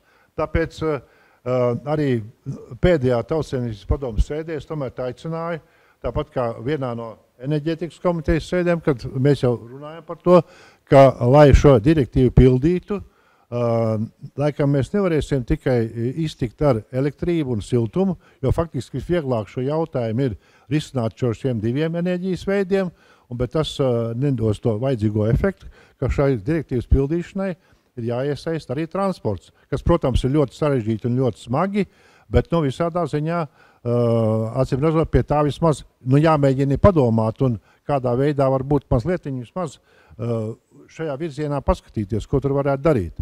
Tas ir viens jautājums, un otrs jautājums man kā diezgan tāda liela pieredze enerģētikā. Man personīgi pēdējā laikā ļoti nepatīk visi šie jautājumi, kas ir saistīti ar elektrības ražošanu. Pamatā saistība ar šiem te visiem atbalsta mehānismiem. Un es domāju tā, ka skatoties tālākā nākotnē, protams, mēs esam tādā ķezā tur ieklīduši ar šiem obligātām iepirkuma komponentiem un tā tālāk un subsidētās enerģijas nodokļiem, bet tālākā nākotnē, ja arī mēs veidosim kaut kādu likumdošanu attiecībā par atjaunojumiem energoresursiem vai, cik es saprotu, kaut kādu jauno atbalsta mehānismu, tad, ja to var pielietot siltumenerģijas ražošanā, tad es uzskatu, ka, lai viss būtu caurskatāms un caurspīdīgs, tad elektrības ražošana nekādā gadījumā nedrīkstētu būt šie tie atbalsta mehānismi. Jo enerģētikas ražošana ir klasika. Tad ir elektrostacija, ir tātad dažādi tipi elektrostacijas. Vienas var saražot 1 kWh lētāk, cita dārgāk. Viņas iesaistās tirgu pēc pieprasījuma. Šīs divas līknes, kas šodien nosaka tirgus situāciju, patēriņš un ražošana, tās ir klasikas, un tās jau nāk no pagājušā gadsimta neskuriem gadiem. Tā vienmēr ir tikus noteikta šī te elektrības izmaksas cenas, un nevajadzētu visādā ziņā šo te tādo skaidro gaišo mehānismu piesāņot ar dažādiem atbalsta mehānismiem. Tas būtu tāds otrs, manuprāt, ļoti nopietnas jautājums skatoties nākotnē. Un pēdējais varbūt, pat cik man tāds mīļš jautājums, man ļoti patīk Kokoreviča kunga jautājums attiecībā par to Baltijas apvienošanos. Un es vēl ļoti labi atceros gan Kehra kunga, Miķelsona kunga centienus šī jomā, gan viņa braucienus vai no Spērnavu vai uz Tartu, teiksim, par šiem jautājumiem ar Igauniem, ar Oku kungu vēl, kad tika viss šīs te problēmas cilāts, ja. Un es arī visiem diskusijas dalībniekiem gribu pateikt, ka, protams, varbūt tā ražošana ir ļoti grūti, zināmā mērā apvienoties, bet, jo, ir šī konkurence, teiksim, varbūt veidojas kaut kāds liels monopols, ko nevar pieļaut kaut kāda Eiropas Savienības tur juridiskie papīri, bet visādā ziņā gribu atgādināt, ka savā laikā pat ļoti augsti Eiropas eksperti atzīmēja, ka šis Baltijas vienotais pārvades tīkls būtu liels efekts elektroenerģijas drošības un elektroenerģijas apgādes izmaksu samazināšanai kā viens no tādiem labākiem piemēriem. Paldies! Es došu iespēju arī paneļa dalībniekiem varbūt pakomentēt vai pielikt kaut kādu klāt. Es tikai gribu vienu lietu pateikt, jau Guntars teica par Baltijas vienotu energo elektro uzņēmumu vai kādu citu Baltijas kopīgo lietu. Man ir zinām pieredze ar Baltijas kopīgiem projektiem. Žigur kungam arī ir zinām pieredze. Mums ir kopīga pieredze viena liela. Mūsu pieredze liecina, man personīgi mācība no šī lieta ir tāda, ka mēs 3 Baltijas valstu līmenī, gan politiskas varas līmenī, neesam pieauguši tik tālu, lai realizētu 3 kopīgus projektus. Redzēsim, kā ies ar Rail Baltica. Es patiešām ceru, ka viņiem veiksies, jo tas būs pirmais lielais infrastruktūras objekts kopīgi norealizēts kopīgā uzņēmumā, nevis tur katram savu daļiņu čubinot, to mēs mākam, bet kopīgā uzņēmumā norealizēts.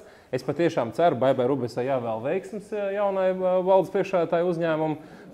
Tā kā tas būs panākums, bet enerģētikā Baltijas kopīgie projekti ir vai politiski izbeigti vai izbeigušies. Un tā tas, diemžēl, ir sanācis. Tas ir žēl. Vēl viena lieta, ko es tieši par gāzes tirgu pateikt, es kā moderators un sākotnē daļošana nevajadzētu teikt. Man personisks viedoklis ir tāds, un Reinis tam pieskārās. Tas ir jautājums, ko mēs neesam likumā atrisinājuši enerģētikas tirgus likumā. Varbūt arī vajag lielāku iespēju iedot brīvību izvēlēties uzņēmumam pašiem darīt to. Bet patiesībā svarīgākais jautājums nav infrastruktūras atdalīšana viena no otru. Un es patiešām domāju, ka tā ir kļūda, ka mēs uzskatām, ka Inčukalna krātuve un vispārējie vadi ir jāpārvalda atsevišķi. Tas ir samazina tirgus vērtību šiem aktīviem kopumā, kuriem tā, ja mēs raugamies no ekonomiskā skatoties, ir samazinoša tirgus vērtība, dēļ samazinoša patēriņa. Samazinās vērtība, nevis pieaug, jo patēriņš samazinās visā Baltijā kopā. Bet mums būtu jāatrisina jautājums par tirgotāju. Un tirgotājs ārā modelis, kurš kaut kur pazuda, bet vairāk kārt tika apspriests vairākas reizes, tirgotāja izdalīšana ārā patiesībā ir racionāls moments. Bet Zeltiņa kaut kā tikai gribētu piezīmēt, ka par ārzemniekiem, kas nopirka Inčukalnu, nav ko uztraukties. Viņi jau to izdarīja 97. gadā. Inčukalnu ārzemnieki nopirka 97. gadā privatizācijas procesā Latvijas gāzē 97% akciju un došana domāju, ka vēl drusku klāt arī pieder ārzemniekiem un arī Inčukalna krātuve caur to. Gunter, kaut kas, ko piebilstams visā no tā, ko mums teica, izcēla kādas tēmas. Satraukums par enerģētikas direktīvu ir patiesa un īsts, un es to zinu, jūtu. Tas ir daudz viet redzams, redzēsim, kāds ieviesīsies. Kaut kas piebilstams? Protams, man gribētos atsaukties uz Kreisliņa kunga teikto, un mērogam ir nozīme, un jo lielāks uzņēmums, jo lielāka iespēja optimizēt izmaksas, ja tas tiek pareizi korporatīvi pārvaldīts. Bet, protams, īpašnieks, jeb akcionāris nosaka visu, un, teiksim, klasiskā biznesā, ja šeit būtu 3 valstis un 3 privāti uzņēmumi, tur droši vien varētu tās sarunas risināt būtu daudz vieglāk. Bet es te gribu pieskarties, piemēram, tādai lietai kā siltuma tirgus Latvijā. Arī es protu identificēt vairākas pilsētas, kurās ir siltuma apgādes uzņēmumi, un kuru faktiski vairs īsti nav izaugsmes iespējas. Visas iespējamās modernizācijas ir veiktas, tarifi ir pietiekami zemi, pieredze personālam ir ļoti liela. Kaut vai teikt, sauksim Rīga, Valmiera, Liepāja. Un tās izplašanās iespējas, klasiskās izplašanās iespējas uzņēmumi īsti nevar atrast. Varbūt sākt ar šo sektoru un apvienoties vienā uzņēmumā. Latvijas siltums, jā. Jā, bet es atļaušos arī vienu vai uzdot vai nedaudz pakomentēt sevišķi, ka Kokarevičs kungs, Gunters un arī Kreisliņa kungs atsaucās uz pagātnes projektiem. Un man jāatzīst, ka es esmu kādreiz ar tādu varbūt ekonomisko romantismu vai naivumu arī slimojis. Jo par to nekādu šaubu, ka ja apvienotos tajā laikā Baltijas, arī oriģinālais plāns jau bija arī Lietuvas, jo ja apvienotos 3 valstu, jūs jau minējāt par pārvadi, bet ja apvienotos 3 valstu ražošanas ar Lietuvas atomu, Igaunijas degakmeni un Latvijas hidro, tādā gadījumā tur tas iegūms pēc Ernst & Younga un McKenzie skaitļiem bija, protams, ka akcionāri iegūtu no pašas apvienošanās un iegūms būtu ļoti liels. Bet viņi arī brīdināja, un to es saucu par šo naivumu, kad viņi kaut ko tādu redzējuši, ka apvienotos valsts kompānijas, to jau arī jūs kā eksperti minējāt, ja būtu privātais, tad tas droši vien būtu noticis. Es domāju, ka dzelzceļš ir kaut kas cits, jo tur tiek sākts jauns projekts, un tiešām tam ir jāvēl sapnis. Bet tāpēc man viens, varbūt tomēr jautājumiņš ir Gunteram, vai tagad drusku nav atkal romantisms arī tev, kad tu runā par to, ka bez tirgus no viena piegādātāja varētu dabūt labāku cenu. Varbūt tu varētu atklāt, kāda tā stratēģija varētu būt pamatā, jo to, ko es esmu dzirdējis no Grieķijas ekonomikas ministra, no Lietuvas prezidents, ka šis viens piegādātājs gan ir mēģinājis pat ne tikai cenu nesamazināt, bet arī tam likt klāt politiskas prasības. Bet pieliekot vēl vienu jautājumu no enerģētikas,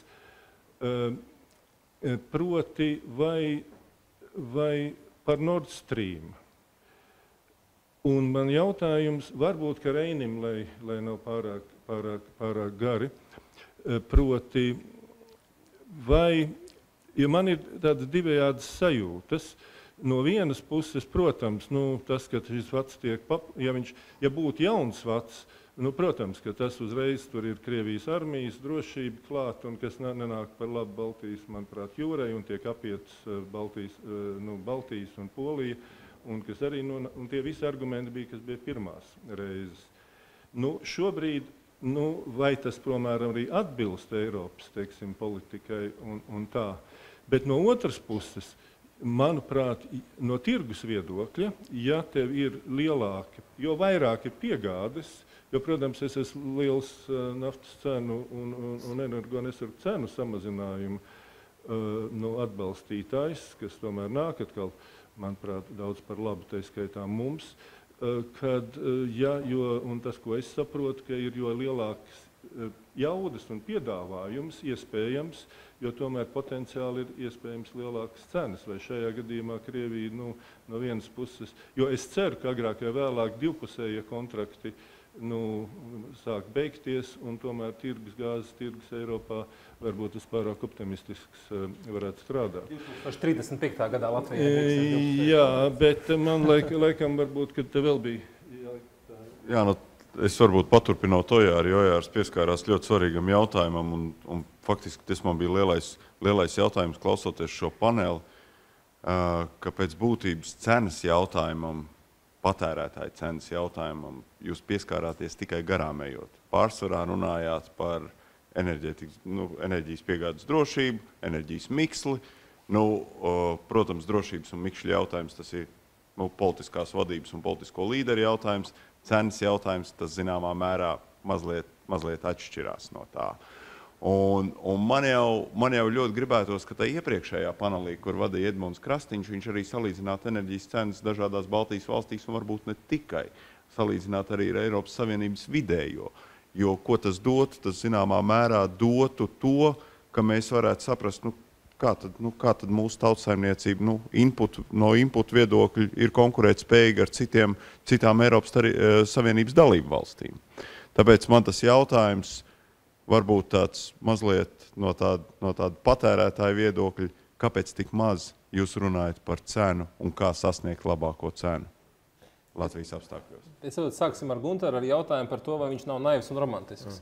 Man nedaudz ir tāds priekšvārds šim, bet ātru repliku uz Mārtiņu teikto, man kādreiz mani franču kolēģi enerģētikā, viņi teica tā, sliktāk par dārgu gāzi ir gāzes trūkums. Ja, un tas varbūt zināmā mērā nedaudz, kā lai saka, pamato, kāpēc tik daudz runa ir par drošību, jo cena patiesībā enerģētikā laikam pat bieži vien ir sekundārs jautājums. Teiksim, ja. Bet man šodien bija saruna ar vienu, mans otrais bizness, kas ir atkritumi. Viņš ir vairāk tāds kā, es neteiktu, ka klanos sadalījies, bet ģimenēs. Un ir ģimenē pietuvināti uzņēmumi un ģimenē, kā lai saka, pilnīgi pretēji strādājošu uzņēmumu. Un šodien viens mans, kur es vismaz biju, un arī viņš uzskatīja, ka mēs esam tās ģimenes loku uzņēmumi. Ja? Viņš izrādās uz vienu konkursu, ir aizgājis ar manu vienu no asākajiem konkurentiem. Uz man vienkārši tādu naivu jautājumu, saku, bet kā tu tā varēji? Saku, tu varēji neiet, tu varēji daudz ko, bet kāpēc aizgāji tieši ar viņu? Un viņš saka, bet es jau tev augustā teicu, ka mums vajag aprunāties par šīm lietām, kā mēs tur ko, kur daram. Saka, un pienāk oktobrs, un tu mani vēl neesi pasauc. Un lai tev parādītu, ka es neesmu tāds, ar ko nevar rēķināties, es tev tagad bombu pa galvu. Ja? Labi, es tur, kā saka, viss veiksmīgi beidzies, esmu uzvarējis konkursā, bet stāsta būtību par šo gāzi. Redziet, tas, kur es nekādā gadījumā neesmu pret šo gāzes tirgus atvēršanu un kaut kādu konkurences palielināšanu. Man tikai sajūta šodien, ka gāzes tirgū šī konkurence no tā neradīsies. Mēs kā nosacīt atvērsim sistēmu, bet jauni spēlētāji mums pašreizajā brīdī pie durvīm nestāv. Un es domāju, ka es tāpēc arī, es nekur kliedu vai skaļi par šo tēmu runāju, bet man tas lielais jautājums ir, vai valdība ir izmantojusi visas iespējas tiešām runāt ar to pašu Gazprom par šo gāzes cenu. Pirms spērt tādu soli, jo, ja es redzētu, ka pie robežas ir vairāki gāzes vadi pievesti, ja, un vienīgais, kas mums ir vajadzīgs, piekonektēties viņiem, ja, man būtu puslīdz skaidrs, uz kurienu mēs ejam.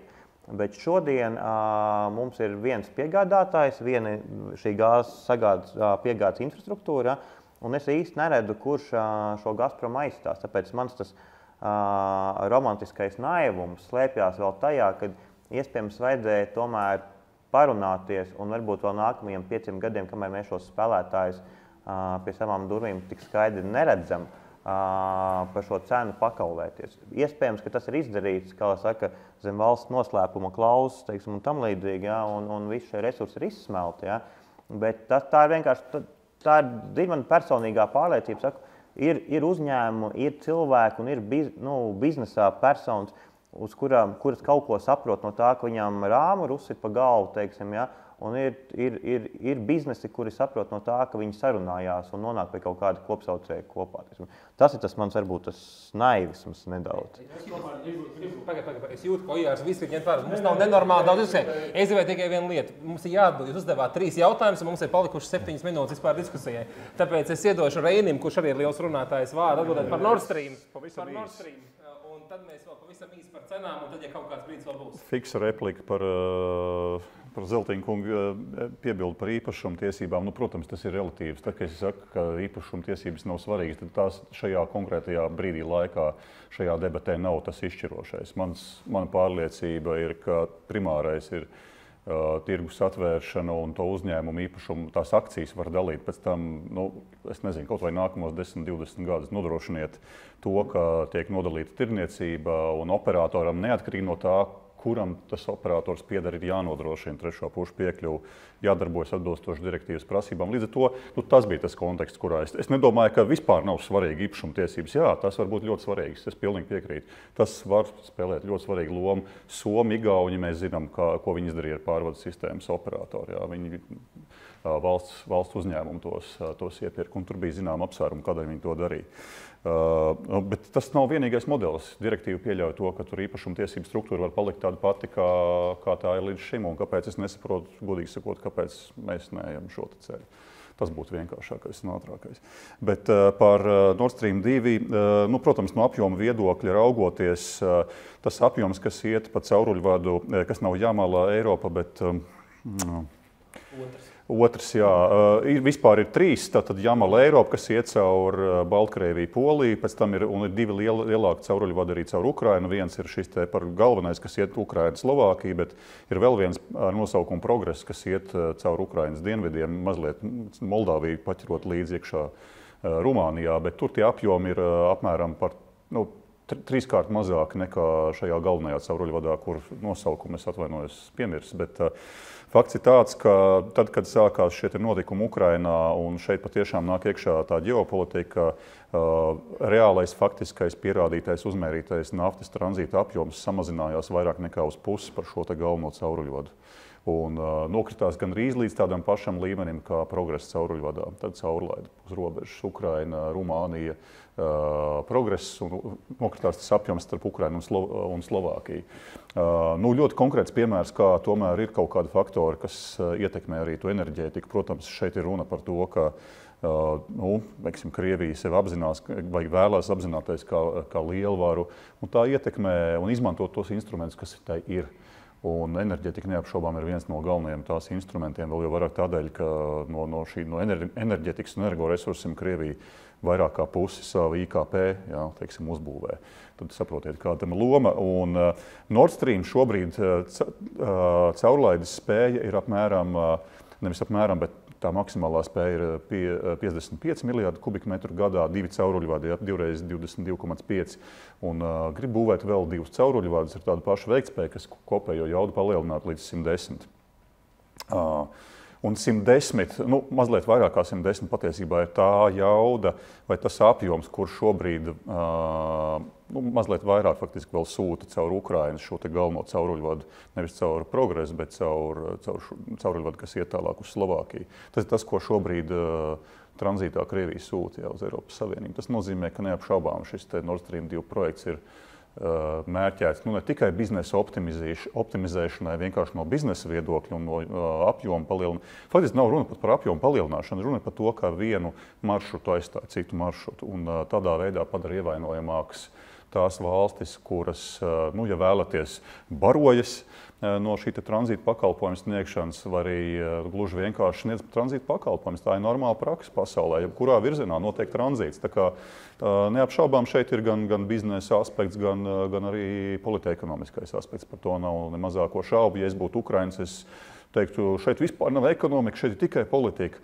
Bet, ja es būtu, teiksim, vācietis, es domāju, zināms biznes te tomēr ir, tā jau nav. Un kā mēs te reizēm ar citiem ekspertiem esam smējušies. Ja, Krievijā mainās politiskais režīms un tur pēkšņi ir demokrātija. Brīnišķīgi, ka tur ir Nord Stream 2, vai ne? Es pie Nord Stream 2 tikai teikt, šis nav pirmais mēģinājums Nord Stream 2 palaist. Šis ir otrais mēģinājums. Nord Stream 2 es nevaru komentēt. Man ir aizliegts joprojām komentēt, kā beidzās pirmais gadījums Latvijā. Es varu tikai pakomentēt, kā beidzās Igaunijā. Un Igaunijā beidzās ar atteikumu. Igaunija atteica šo, un tā toreiz netika uzbūvēts, vispār neuzsākās ideja 12. gadā. Un tas nevarēja arī šobrīd, tas jautājums reāli ir Igaunijas jautājums. Jo reāli nav iespēja uzbūvēt pa Somijai piedarošiem klājumu Somjūras līcī vēl vienu vadu. Ir jābūvē pa Igaunijas jūras teritoriju. Un Igaunijas valdībai Igaunijas valdība tur šo jautājumu savās rokās. Viņi var atteikt šo projektu, un viņš nebūs. Tā viņi vienreiz jau izdarīja, bet par Latvijas nedrīkst komentēt, man ir draudu atbildība. Bet, runājot par cenu. Par cenu. Runājot par cenu. Tieši par cenu ir ļoti liela pieredze. Būs gāzei cena zemāk vai nebūs? Runājot par cenu, mums jau droši vien sabiedrībā ir ļoti lielas ekspektācijas, kad konkurence tirgus arī enerģētikā varētu atnest tādu pašu skaistu stāstu, kā tas ir noticis ar mobilajiem sakariem, kur mēs esam ieraudzījuši gigantisku cenu kritumu, droši vien 10 vai es nezinu, pat vairākas reizes, salīdzinot ar līmeni, kāds tas bija 20 gadus atpakaļ. Man gribētos tomēr apbēdināt, ka tāda cena, vismaz elektroenerģijai, tāda cenu krituma vairs nav gaidāmi. Šodien ik katrs viens ir brīvs apskatīties Nord Pool biržas mājaslapā, kādas ir gaidāmās nākotnes cenas 2016. 2017. un Nasdaq biržas lapā, kur notiek nākotnes darījumi ar elektroenerģiju arī 2018. gadā. Un tur mēs redzam, ka šis cenu līmenis šodienas 2015. gada cenu līmenis saglabājās. Ja paņemam ļoti lielu lupu, tad varam ieraudzīt, ka pat drusku paiet uz leju. Ja? Bet, protams, ka tas ir attiecībā uz tiem darījumiem, kas jau tur ir nofiksēti, ja? Un tur šobrīd nav nofiksēti nebūtu lielākais tirgus apjoms. Tā kā tur var notikt vēl arī kaut kādas kustības, bet ne radikālas kustības. Un tā ir diezgan laba vēsts, kad enerģijas cenu līmenis nākošajos gados saglabāsies stabils.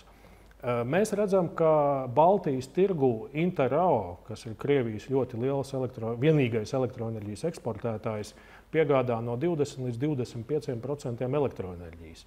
Un mēs neredzam nevienā notikumā, ka Krievija piedāvātu biržā izvietot elektroenerģiju ar dempingu cenu. Piemēram, 20% zemāk nekā ir tās dienas tirgus cena. Vienmēr viņi ievieto savus piedāvājumus biržas cenu līmenī, tajā līmenī, kādā nostājās biržas cena. Tātad paņem no tirgus maksimāli visu. Ko es ar to gribu pateikt, Bondarkungs? Es gribu pateikt, ka arī attiecībā uz gāzes tirgu mēs nevaram gaidīt, ka parādoties otram piegādes avotam un tāds punkts un otra piegādes vieta jau tīri tehniski eksistē. Un šobrīd ir iespēja pieņemt sašķidrinātās gāzes kuģus no visas pasaules tur. Ka šāda otra piegādes vietas vai vairāk tirgotāju uzrašanās gāzes tirgu momentā nometīs gāzes cenu uz leju tur pat 10, 20 vai 30%. Es varu diezgan droši pateikt, ka tas nenotiks, jo ja mēs salīdzinām Baltijas gāzes cenu līmeni šodien, mēs esam pieslēgti pie Gazprom caurulēm un gāzes cenu Rietuma Eiropā, viņas ir ļoti tuvu. Tur nav tāda milzīga atšķirība. Tur varbūt atšķirība ir uz kaut kādas nodokļu bāzes vai uz analītiķa godaprāta, vai viņš ir pieskaitījis pārvades izmaksas vai nē. Ja?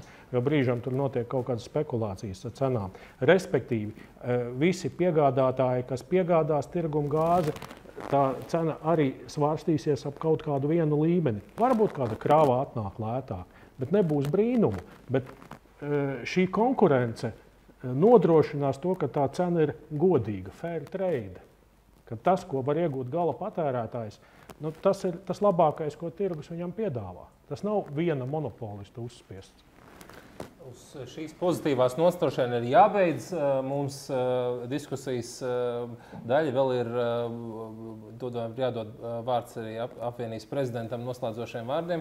Tikai no savas puses var teikt, man liekas, bija ļoti interesanta diskusija. Paldies klātesošiem par ieguldījumu. Un šis bija tiešām izaicinājuma gads enerģetikā. Viņš vēl turpinās. Vēl ir 2 mēneši, ko riktīgi pastrādāt. Jā. Īpaši gan šodien smagajām tēmām mēs piesaistām gan energoefektivitātes direktīvai, gan gāzes tirgus atvēršanai. Abas tēmas būs augsta politiska prioritāte. Sekosim līdzi. Paldies!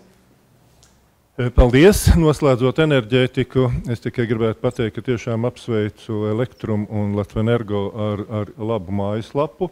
Un, ja kāds vēl nav iegājis, tad noteikti iesaku to izdarīt. Bet es domāju, ka šī mājaslapa ir pateicoties nevis pat Žīguram, jo tad, kad man bija gods būt Latvenergo, mēs ļoti centāmies padarīt Latvenergo atvērtāku un vairāk vērst pret patērētāju. Es zinu, ka to darīja prezidents Žīgurs vairākus gadus, bet es domāju, ka mājaslapa panāca konkurence. Un tas ir kādēļ, ja mēs ticam, un es ticu, ka tirgus un konkurence ir laba un dod daudz labāku pakalpojumu. Bet, ja ar to mēs noslēdzam šodienas diskusijas, atgādinu, ka mēs turpināsim pēc vienas dienas, proti parīt, un mūs, manuprāt, sagaida 3 ļoti interesantas diskusijas par izglītību, par drošību un par tiesisko vidi. Ar ļoti interesantiem runātājiem, par kuriem lūdzu iepazīstieties mūsu mājaslapā vai Diena LV. Paldies šodienas panelistiem un runātājiem.